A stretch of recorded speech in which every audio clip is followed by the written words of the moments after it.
Muy buenos días, bienvenidos a nuestro devocional a solas con Dios en esta serie del mes de diligencia. Yo quiero invitarte a que vayas conmigo a Santiago capítulo 5, versículo número 18. Santiago capítulo 5, versículo número 18.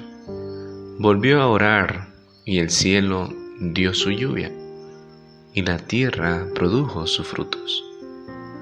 Querido hermano y querida hermana, en esta mañana yo quiero que juntos reflexionemos en un tema muy importante.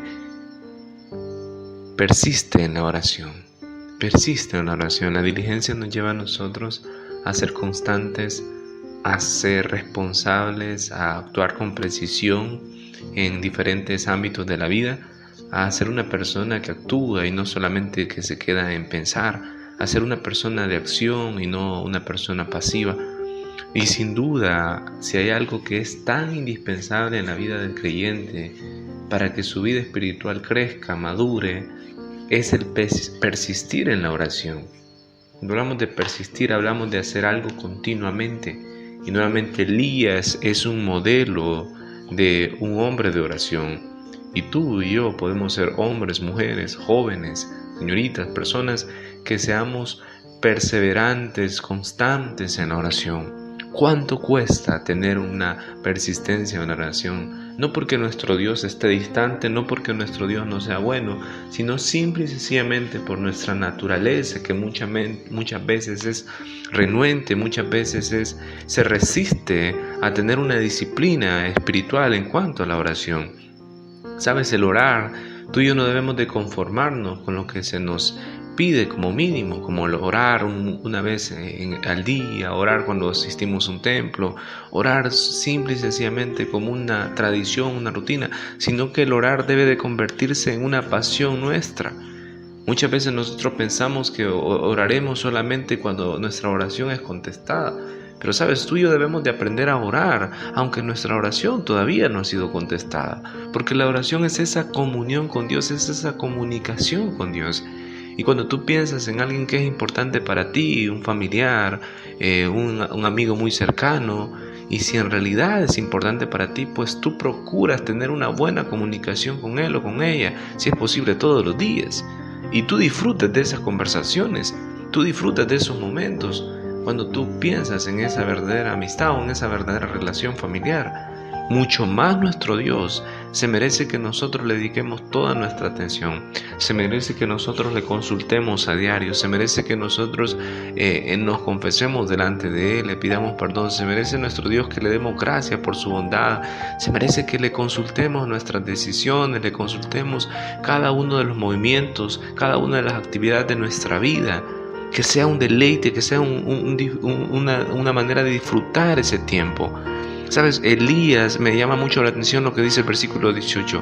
No solamente oró y la lluvia cesó. No solamente oró y en realidad la lluvia no cesó por 3 años y medio. Sino que volvió a orar, dice la palabra. Y esa palabra es muy importante. Volvió a orar.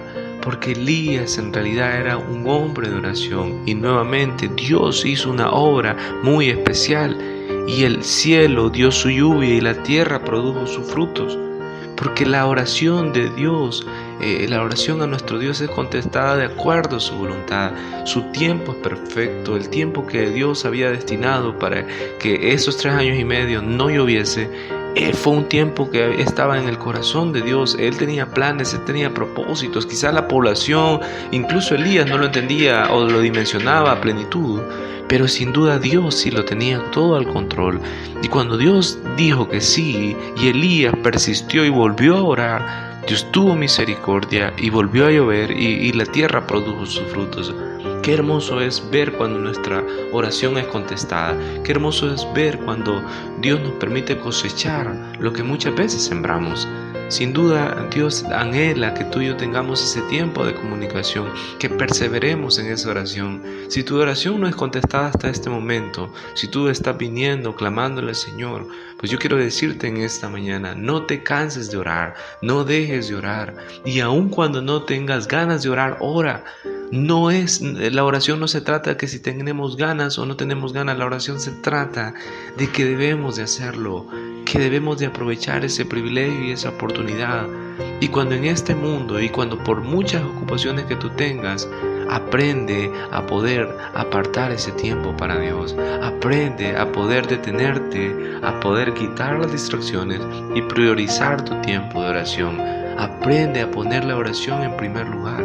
Así como es el acto más sublime que lo estamos haciendo con el Rey de Reyes y Señor de Señores, con el único y sabio Dios, también es el acto más sencillo que puede llegar con esa sinceridad de corazón. Al detenernos y a poder conectarnos con Dios, llegamos al mismísimo trono de su gracia, dice el libro de Hebreos. Así que ¿por qué no aprovechar esa enorme bendición? Así como Elías nos demuestra que es un hombre que oró con fervor, pero también que persistió en la oración, así tú y yo debemos de persistir, perseverar en la oración. Así como perseveramos en muchas cosas en la vida, así debemos de perseverar aún más en la oración. Así que recuerda por favor en este momento, vuelve a orar una y otra vez, no te canses de hacerlo. Porque nuestro Dios está ahí siempre para escuchar nuestras oraciones y nuestras súplicas, y Él contestará de acuerdo a su voluntad, que es agradable y perfecta. Recuerda por favor esto, su voluntad es mejor que la nuestra, y sus caminos son más altos que los nuestros. Que el Señor te bendiga en este día.